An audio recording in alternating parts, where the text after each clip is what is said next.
कहते देखो, जिस दिन रसूलुल्लाह की विलादत हुई उसी दिन उनका विसाल भी हुआ। 12 रबीउल अव्वल को विलादत भी है, 12 रबीउल अव्वल को विसाल भी है। तो जिस दिन फातिमतुज़ ज़हरा के बाबा दुनिया से चले गए, ड्रामाई अंदाज में बोलने वाले बोलते हैं आयशा का सुहाग उजड़ गया और उम्मे सलमा बेवा हो गई और फिर ये रो रहा था और वो बेहोश हो रहा था। उस दिन सुन्नी तू जश्न मनाता है, तुझे शर्म नहीं आती? नबी के सहाबा रो रहे हो, उम्मुल मोमिनीन का सुहाग उजड़ गया हो और फातिमतुज़ ज़हरा रो रही हो, तुम उस दिन जश्न मनाते हो, तुम बेअदब हो। मैंने कहा अगर ऐसी बात है तो हम हदीस पढ़ना चाहते हैं। अव्वल चीज तो हजरत आयशा का सुहाग उजड़ा ही नहीं। क्या बात है, वाह बापू वाह। जो कायनात को बसाने आया था उसकी बीवियों का सुहाग कैसे उजड़ सकता? सुभान अल्लाह। ये बेअदब लोग हैं जो कहते हैं आयशा का सुहाग उजड़ा था। क्यों? इसलिए कि मैं मर जाऊं तो मेरी बीवी बेवा होगी, लेकिन नबी तो जिंदा है इसलिए उनकी बीवी बेवा नहीं हो सकती। वजह ये है, अरे जो बेवा हो जाए वो दूसरा निकाह कर सकती है, लेकिन कुरान मौजूद है अगर नबी की बीवी कयामत तक भी हयात रहे तो उससे कोई निकाह इसलिए नहीं कर सकता। बहुत सारी हिकमतों में हिकमत ये भी है जो बेवा होती है उससे निकाह होता है, जो बीवी होती है उससे किसी का निकाह नहीं हो सकता। सुभान अल्लाह। रिसालत, रिसालत। कुरान तो नबी की बीवी को बीवी कहे और जालिम मुल्ला जी तुम उनको बेवा कहो, तुम्हें शर्म नहीं आती? अल्लाह अकबर। अब अंदाजा फरमाए, तवज्जो करे, गौर फरमाए, अल्लाह अल्लाह जरा तवज्जो करें। तो कहा अच्छा ठीक है। दूसरी बात, जिस दिन नबी पैदा हुए उसी दिन नबी का विसाल हुआ, क्या करना चाहिए? तो बोले गम करना चाहिए। एक अभी बात करता हूँ। नंबर 1, अभी बात करता हूँ। सुभान अल्लाह बोलते हैं। तवज्जो फरमाए, अल्लाह अकबर। आका अलैहिस्सलातु व तस्लीम का 12 रबीउल अव्वल को विसाल हुआ। किस किस ने लिखा अभी कुछ बात नहीं करता, आप टेक्निक की बात करते हैं, कुछ टेक्निकल हमसे भी सुन ले हैं? कुछ हमसे भी सुन ले, टेक्निकल बातों की बड़ी बात होती है। अल्लाह के रसूल ने 10 हिजरी, हिजरत का 10वां साल काउंट करना, मेरी मालूमात में इजाफा करना। हिजरत का 10वां साल 9वीं मुहर्रम, 9वीं जिलहज्जा को, हिजरत का 10वां साल 9 जिलहज्जा को, हिजरत का 10वां साल, तवज्जो करना नहीं वरना सर पे से जाएगी। हिजरत का 10वां साल जिलहज्जा की 9 तारीख जुमा के दिन हज किया, ये बुखारी से साबित है। और हुजूर का विसाल रबीउल अव्वल के महीने में पीर के दिन हुआ, ये भी बुखारी से साबित। तारीख नहीं, महीना रबीउल अव्वल का, दिन पीर का ये कन्फर्म है। जुमा का दिन 9वीं जिलहज्जा, ये कन्फर्म है, दोनों कन्फर्म है। हुजूर ने 9वीं जिलहज्जा को हज किया, उसके ठीक 20-21 दिन के बाद मुहर्रम का चांद दिखा, फिर सफर का चांद दिखा, फिर रबीउल अव्वल का चांद दिखा। 3 चांद हुए। तवज्जो है आपकी? 3 चांद हुए। ठीक, अब 3 चांद हुए, पूरा महीना मुहर्रम का, पूरा महीना सफर का और रबीउल अव्वल के चंद दिन। ठीक, हुजूर अलैहिस्सलाम ने हज किया 9 जिलहज्जा को जुमा के दिन और पर्दा हुआ रबीउल अव्वल में पीर के दिन। तारीख नहीं पता किसी को। अब मैं आपसे कहना चाहता हूं, और लोग कहते हैं कि 12 रबीउल अव्वल को पीर के दिन विसाल हुआ, तो मैंने कहा 12 साबित करना आपकी जिम्मेदारी है। कैसे? अगर मुहर्रम का चांद 30 को हुआ, फिर सफर का चांद भी 30 को हुआ, रबीउल अव्वल का चांद भी 30 को हुआ, तो मुझे बताओ पीर के दिन 12 रबीउल अव्वल उस साल नहीं पड़ सकती। तीनों चांद 30-30 के हो जाएं तो भी 12 रबीउल अव्वल पीर के दिन, पीर कंफर्म है, रबीउल अव्वल भी कंफर्म है, तारीख कंफर्म नहीं है, तो 30-30 का हिसाब नहीं लगाओ तो 12 रबीउल अव्वल पीर के दिन नहीं आएगी, पीर के दिन नहीं आएगी। फिर मुहर्रम का चांद 30 को हुआ, सफर का 29 को हुआ, रबीउल अव्वल का 30 को हुआ, यानी 2 30 के हुए, 1 29 के हुए, फिर भी 12 रबीउल अव्वल पीर को नहीं आएगी। हिसाब लगा के मेरी मालूमात में इजाफा करना। फिर उसके बाद मुहर्रम भी 29 का हुआ, सफर भी 29 का हुआ, रबीउल अव्वल भी 29 का हुआ, फिर भी 12 रबीउल अव्वल पीर को नहीं आती। 30 का पकड़ो तो भी पीर को 12 रबीउल अव्वल नहीं आती। 30, 29, 30 पकड़ो तो भी 12 रबीउल अव्वल पीर को नहीं आती। 2, 29 पकड़ो तो भी 12 रबीउल अव्वल पीर को नहीं आती। अब आप मुझे बताएं, जब ये हिसाब किताब दुनिया में मौजूद है, 30 के पकड़ रहे तो भी 12 रबीउल अव्वल पीर को नहीं, 29 के पकड़ रहे तो भी 12 रबीउल अव्वल पीर को नहीं, 2, 29 का पकड़ रहे, 31 का पकड़ रहे तो भी 12 रबीउल अव्वल पीर को नहीं, 2, 30 का पकड़ रहे, 29 का पकड़ रहे तो भी 12 रबीउल अव्वल पीर को नहीं। तो आप कैसे कहते हैं कि 12 रबीउल अव्वल 12 वफात का दिन है, 12 रबीउल अव्वल हुजूर के विसाल का दिन है? विसाल का दिन आपने हिसाब लगा करके बताएं, और अगर हिसाब लगा करके ले आते हैं तो भी फिर अगली बात हम करना चाहते हैं। अहले सुन्नत उस मसलक को कहते हैं जो कहीं पर चुप नहीं रहते। अगर आप साबित भी कर दें कि उसी दिन विलादत भी है, उसी दिन विसाल भी है, तो हम मुस्लिम शरीफ की हदीस पढ़ेंगे। ये हदीस मुस्लिम में ना हो तो फिर अल्लाहु अकबर, मेरी जिम्मेदारी। आका इरशाद फरमाते हैं, ऐ मेरे सहाबा, जुमा ईदुल मोमिनीन है, जुमा ईदुल मोमिनीन है, जुमा ईदुल मोमिनीन है। बहुत सी वजह बयान की, साहबा ने पूछा वजह, बहुत सी वजह बयान की। आका फरमाते हैं इसी दिन आदम की विलादत हुई है, इसीलिए ईदुल मोमिनीन है। ईद गम का दिन होता है कि खुशी का दिन होता है? जरा मुझे सरखेज वाले बताएं, क्या दिन होता है? बताओ, बोलो कौन सा दिन होता है? खुशी का या गम का? बोलो खुशी का या गम का? आका फरमाते जुमा ईदुल मोमिनीन है, क्योंकि उस दिन आदम पैदा हुए। अरे आदम पैदा हो जाए तो साल में 52 मरतबा तुम ईद मनाते हो। अगर जाने आदम पैदा हो हम साल में एक बार मनाए तो फिर तकलीफ की बात क्या? सुभान अल्लाह, सुभान अल्लाह। आदम की पैदाइश में 52 ईदें हो गई, और जाने आदम की पैदाइश पर एक भी गवारा नहीं। कहा नहीं, उस दिन विसाल भी, मैंने कहा भी हदीस पूरी नहीं हुई। आका फरमाते हैं ये दिन आदम की पैदाइश का दिन है, और यही दिन हजरत आदम के विसाल का भी दिन है। मगर है कौन सा दिन? ईदुल मोमिनीन। गए भी उसी दिन, आए भी उसी दिन।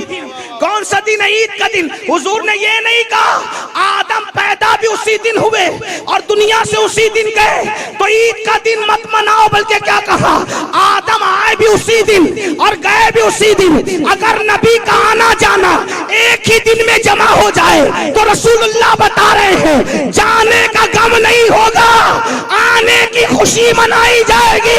अगर हम नबी के जाने पर खुशी मना करके बिदअती है तो हम तो साल में एक बार के बिदअती हैं, आप तो 52 मरतबा के 52वीं बिदअती हो। हैं? अंदाजा फरमाए लेकिन नबी ने क्यों? और फिर आप ही हुजूर कहने के ईद का दिन है, जुमा का दिन, आए भी आदम उसी दिन, गए भी। या रसूल अल्लाह, आने की खुशी है, जाने का गम क्यों नहीं? का जाने का गम उसका होता है जो मर जाता है। वाह, सुभान अल्लाह। जो मर जाता है, जो मर जाता है। मौत, मौत इस्लाम में तबाही का नाम नहीं, बर्बादी का नाम नहीं, मिट्टी में मिल जाने का नाम। मौत प्रमोशन का नाम है, मौत तरक्की का नाम है। जिसकी तरक्की, आपसे पूछता हूं, कोई ऑफिसर अहमदाबाद में आया, उसको किसी ने कहा आपको सस्पेंड किया जाता है, बोलो खुशी मनाते जाएगा ना? हाँ मैं सस्पेंड हो गया। बोलो भाई क्या होगा? जो होगा बोल दो, मिलाद है ना तो बोल दो क्या होगा? हैं? गम। क्यों?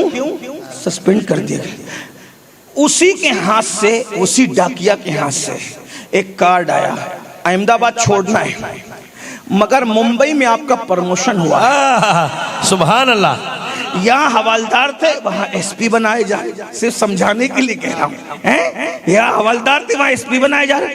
अरे अहमदाबाद छोड़ने पे वो रो रहा है क्योंकि सस्पेंड हुआ है, और ये उछल रहा है, ये 12 तारीख को तेरा सस्पेंड है, लेटर अभी वसूल कर 12 को घर जा। वो सोचेगा 12 आई ना, और जिसको 12 को मुंबई में प्रमोशन मिल रहा है उसकी तो रातें भी बेचैनी से गुजर रही, 12 कब आएगी, 12 कब आएगी, 12 कब आएगी, 12, क्योंकि प्रमोशन हो रहा है ना। अहमदाबाद छूट जरूर रहा है दोनों से, एक को गम है एक को खुशी है। अगर गम करने का इतना ही शौक है तो आप खुद ही बता रहे हो कि आप माजूल हो रहे हो या प्रमोशन हो रहा है।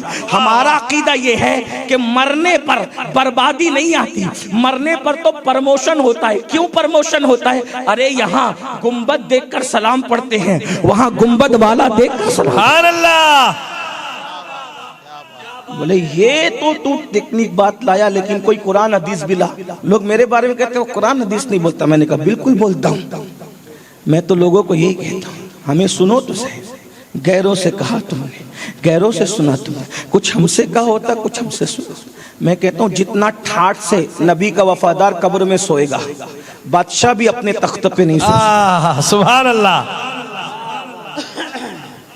ये मेरी बात नहीं है, कुरान पढ़ने लगा हूं। कुरान सूरतुल कहफ, तवज्जो।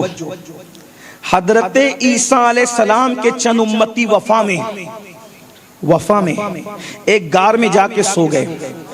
अल्लाह ताला ने उनको 309 साल तक सुलाया गार में, लेकिन जब सूरज निकलता था ना तो कुदरत को उनके सोने का इतना ख्याल था कि अल्लाह सूरज का रास्ता बदल देता था कि तेरी किरणें अंदर जाएगी तो उनकी नींद में खलल आएगा। तो अल्लाह ने उनकी नींद को खलल न आए सूरज का रास्ता बदल दिया।